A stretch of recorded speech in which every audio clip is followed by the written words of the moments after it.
Hey everybody, Dr. Danielle Ward here. I'm on a roll with the videos today, so I'm making another one. So this will just be a quick video on the power of mentorship.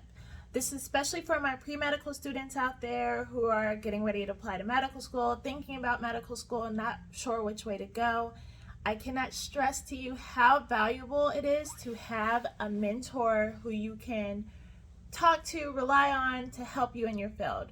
And as a pre-medical student, it's funny, your mentors don't necessarily have to be in medicine. Of course, you want to have medical mentors who have been through it, but mentors can be found in every aspect. I remember when I was an undergrad, one of my mentors was my genetics professor, and this was someone who, didn't have any background in medicine, but just simply believed in me, saw that I just had a baby, was trying to figure out how to get into medical school, actually gave me a job in his research lab, wrote my letter of recommendation for medical school, despite the fact that I had C's and I was freaking out and I didn't want to share, my CV or transcript with anyone, was just very supportive. So when it comes to mentors, you want to have people who can support you in your endeavors.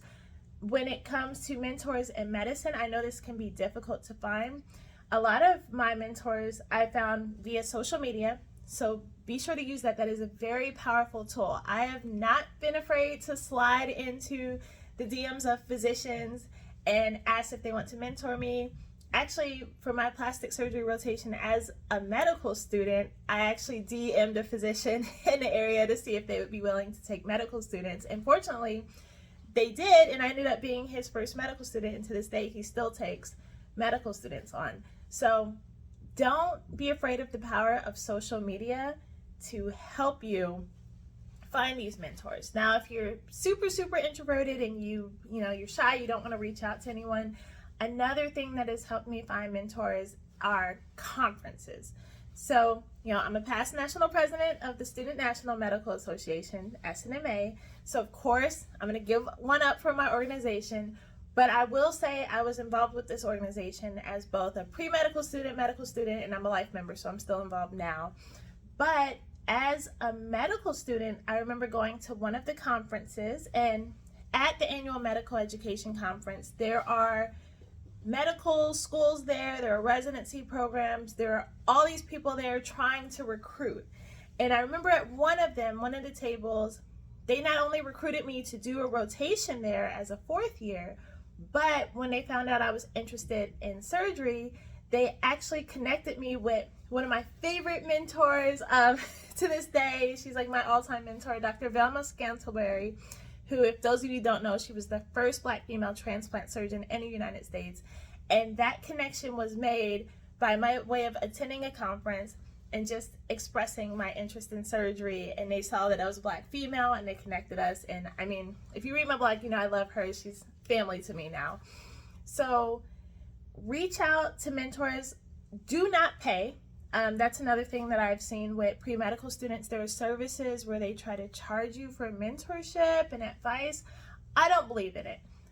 Mainly because as a pre-medical student, I was broke. I couldn't afford any of these services. I think it's predatory because as a physician, I've been in your shoes of trying to get into medical school. For those who don't know, it took me 5 years and 3 application cycles just to get into medical school.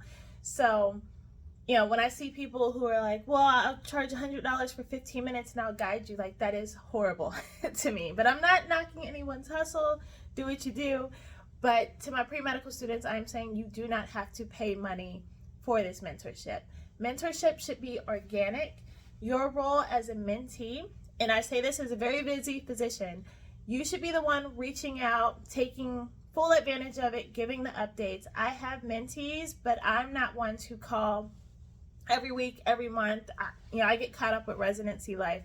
But my favorite mentees are the ones who will reach out to me every month or every few months and give me an update on their progress, ask me questions. I'm always available via text message, and I just love that relationship. And then when we get a compatible time, then we could sit and Zoom or talk for like 30 minutes to an hour or however long it takes. So Don't think that as a mentee, your mentor is going to reach out to you constantly, because we're busy professionals, but we're always willing to help you. But it is on you to do the work as a mentee.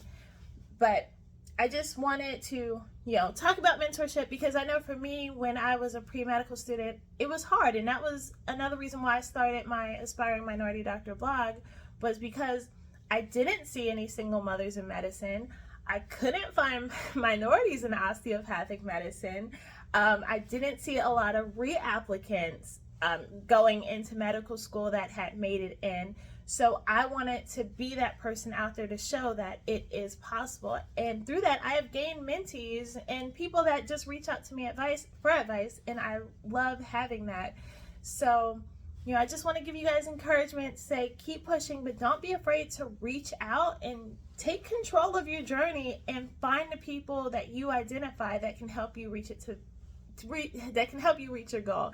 And if you can't find those people, don't be afraid to do like I did and start a blog or YouTube or anything, so that you could see that the world really is small and you're not in this alone.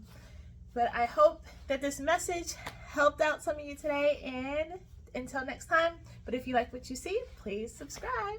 Have a good one.